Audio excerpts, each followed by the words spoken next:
Active molecule कौन कहलाएंगे बताओ, और IR इनएक्टिव।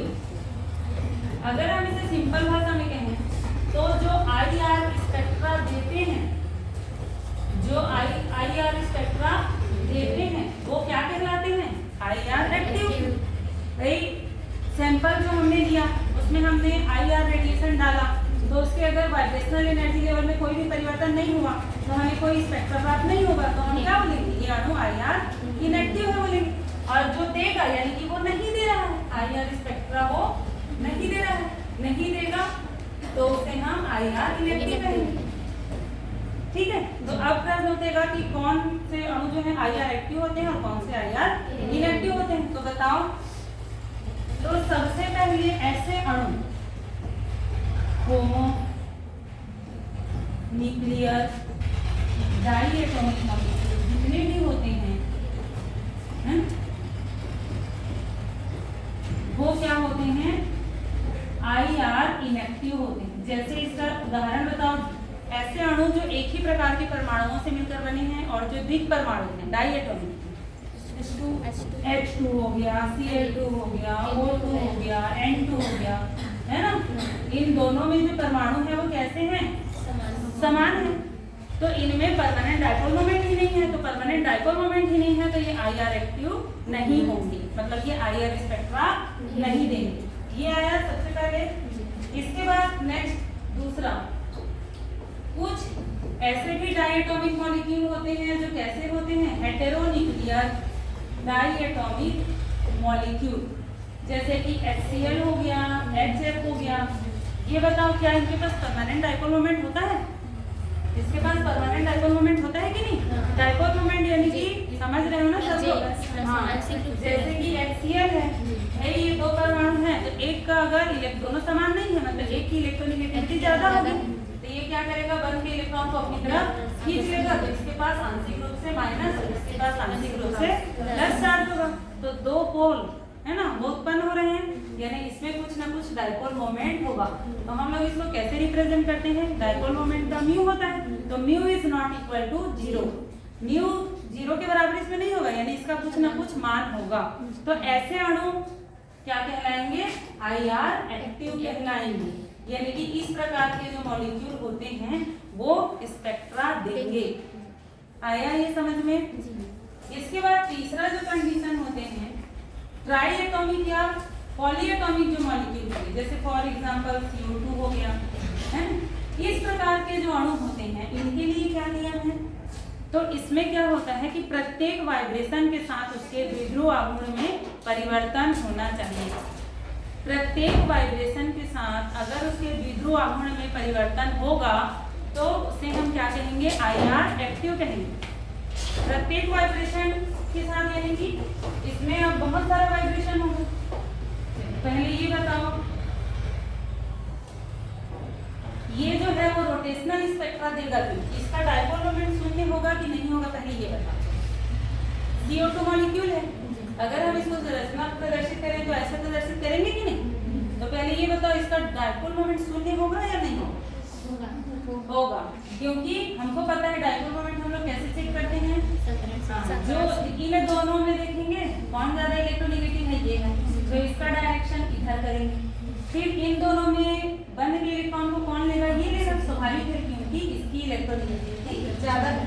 तो इस प्रकार का जब एक ही अणु होता है जिसमें ये एक तरफ खींच रहा है, जस्ट उसके अपोजिट तरफ दूसरा डायरेक्शन है, तो टोटल डाइपोल मोमेंट वो किसके बराबर हो जाता है, 0 हो जाता है ना। जब दोनों की दिशा एक दूसरे से विपरीत होती है, चाहे वो ऊपर और नीचे हो या इधर, तो उसका डाइपोल मोमेंट एक दूसरे को वो कैंसिल कर देते हैं ना, और उसका डाइपोल मोमेंट 0 हो जाता है। तो अगर इसका डाइपोल मोमेंट 0 है तो रोटेशनल स्पेक्ट्रा की अगर हम बात करें तो ये नहीं देगा, है ना, और रोटेशनल स्पेक्ट्रा ये नहीं देगा, लेकिन ये IR स्पेक्ट्रा देगा। कैसे देगा, तो देखो ये इसकी गति या इसमें जो तनन होता है वो दो प्रकार का है, हम लोग पढ़े हैं ना, एक तो सिमेट्रिक वाला पढ़े हैं और दूसरा क्या पढ़े हैं, एसिमेट्रिक या असममित तनन पढ़े हैं। तो अगर हम इसमें गति, इसकी गति देखो, इसकी गति करके बताओ, सिमेट्रिक वाला अगर हम लोग देखेंगे इसमें तो क्या होगा, इसको समान रूप से, जैसे ये हमारा पहले मॉलिक्यूल इस रूप में था, समान रूप से दूरी बढ़ेगी और समान रूप से दूरी कम होगी। ये इसको सेंटर ऑफ सिमेट्री मानो, है ना। सेंटर से जितनी दूरी में ये जाएगा उतनी दूरी में ये भी जाएगा, है ना। यहाँ पर इलॉन्गेशन हो गया, इधर की तरफ जा रहे हैं ना, और इसका उल्टा भी होगा, अंदर की तरफ जाएगा यानी कि कंप्रेशन होगा। तो ऐसा गति हो रहा है, यानी यहाँ से यहाँ भी दूरी सेम है, इधर से इधर भी दूरी सेम है। तो दूरी सेम ही है तो डाइपोल मोमेंट क्या होगा, 0 ही तो होगा। दूरी यहाँ पर सेम हो रहा है तो डाइपोल मोमेंट इसका 0 होगा। तो जब इस प्रकार के जो अणु होते हैं, इस प्रकार के अणु अगर सममित तनन करते हैं, यानी कि दोनों तरफ समान दूरी में वृद्धि होगी और समान कमी होगी, तो ये क्या हो जाएंगे, IR इनएक्टिव हो जाएंगे। ये IR स्पेक्ट्रा नहीं देंगे। किस दौरान नहीं देंगे, सममित तनन के दौरान। सममित तनन मतलब सबको पता है, दोनों एक साथ दूर जाएंगे, दोनों एक साथ पास आएंगे, एक साथ दूर जाएंगे, एक साथ पास। उस समय डाइपोल मोमेंट में परिवर्तन 0 ही होगा, क्योंकि दूरी में बराबर परिवर्तन हो रहा है, ठीक है। और असममित तनन की अगर हम बात करें तो देखो ये आपका पहला मॉलिक्यूल है, मतलब इसकी पहली अवस्था है। एक बार क्या होगा, असममित तनन में क्या होता है, एक जो है दूर जाता है तो दूसरा वाला जो है वो पास आ जाता है ना। तो इधर ज्यादा मतलब अपनी तरफ ये बंध ज्यादा है समझो, तो इधर चार्ज ये ज्यादा लेगा ना, ये तो दूरी में है। तो यहाँ पर डाइपोल मोमेंट में परिवर्तन होता है, क्योंकि दूरी अलग अलग है ना। यहाँ से ये दूरी अधिक है और यहाँ पर दूरी कम है। दूसरा बार में क्या होगा, ये वाला दूर चला जाएगा तो ये वाला पास आ जाएगा, इस प्रकार से। तो एक तरफ दूरी में वृद्धि हो रही है और एक तरफ दूरी में कमी हो रही है। तो इस प्रकार के में हम डाइपोल मोमेंट 0 नहीं बोल सकते, यानी कि ये वाला क्या हो जाएगा, IR स्पेक्ट्रा देगा, इसलिए इसे हम क्या कहेंगे, IR। इसलिए इस प्रकार के जो मॉलिक्यूल होते हैं उनमें क्या मतलब इसका जो रूल क्या है, इस प्रकार के अणुओं में प्रत्येक वाइब्रेशन के साथ अगर उसके डाइपोल मोमेंट में चेंज होगा तो हम बोलेंगे कि वो IR एक्टिव है, ठीक है। तो इसमें एक ही मॉलिक्यूल है देखो, लेकिन एक ही मॉलिक्यूल 2 प्रकार की गति कर रहा है कि नहीं। इस प्रकार अगर वो सममित गति करेगा, सममित तनन करेगा तो IR एक्टिव 0 होगा, मतलब IR स्पेक्ट्रा नहीं देगा और वो इनएक्टिव हो जाएगा। लेकिन असममित तनन करेगा तो वो IR स्पेक्ट्रा देगा और वो IR एक्टिव हो जाएगा। IR ही समझ में। तो ये 3 प्रकार के अणु का आपको पता मतलब जानना है। सबसे पहला कौन है, हाँ, जिसमें होमोन्यूक्लियर वाला डाइपोल बॉन्ड की H2 जिसका डाइपोल मोमेंट ही 0 होता है, तो वो तो देगा ही नहीं IR स्पेक्ट्रा। दूसरा कौन है, हेटेरोन्यूक्लियर वाले जैसे HCl HF, वो देगा ही देगा, उसका डाइपोल मोमेंट होता ही है। और तीसरा इस प्रकार के अणु है ना, जिसमें प्रत्येक वाइब्रेशन के साथ चेंज होते रहता है, ये हो। इतना आया समझ में।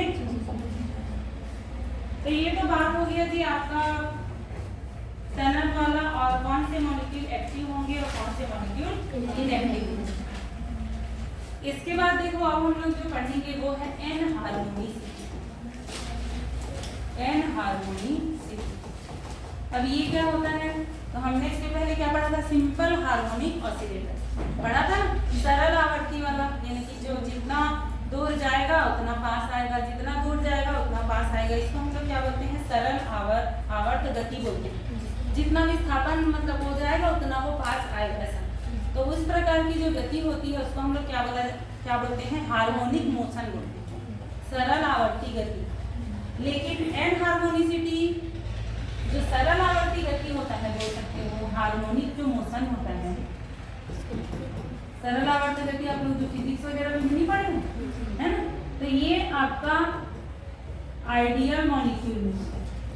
अब ये क्या होता है, और असरल आवर्त गति हो गया, असरल आवर्त गति ये आपका रियल अणुओं में पाया जाता है। जैसे आपने आदर्श गैस और वास्तविक गैस पढ़ा है कि नहीं। आदर्श गैस कैसा होना चाहिए, PV=NRT नियम का पालन जो करेगा वही आदर्श गैस, तो आदर्श विज्ञान पढ़ा है।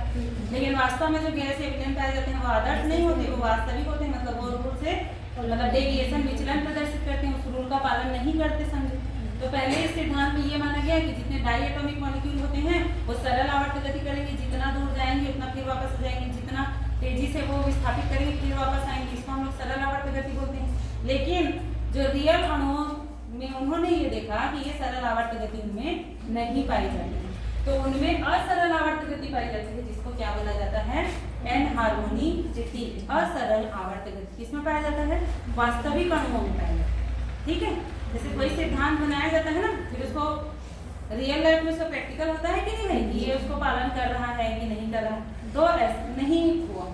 तो इसीलिए बोला गया कि जो रियल मॉलिक्यूल होते हैं वो असरल आवर्त गति प्रदर्शित करते हैं। अब कैसे, तो देखो हमने जो ग्राफ खींचा था वो किसके बीच में, एक तो इंटर न्यूक्लियर डिस्टेंस के बीच में खींचा था, और इधर इसके बीच पोटेंशियल एनर्जी के बीच में ग्राफ खींचा था। तो हमारा ग्राफ जो है वो कैसे प्राप्त हुआ था, हमें ऐसा पैराबोला प्राप्त हुआ।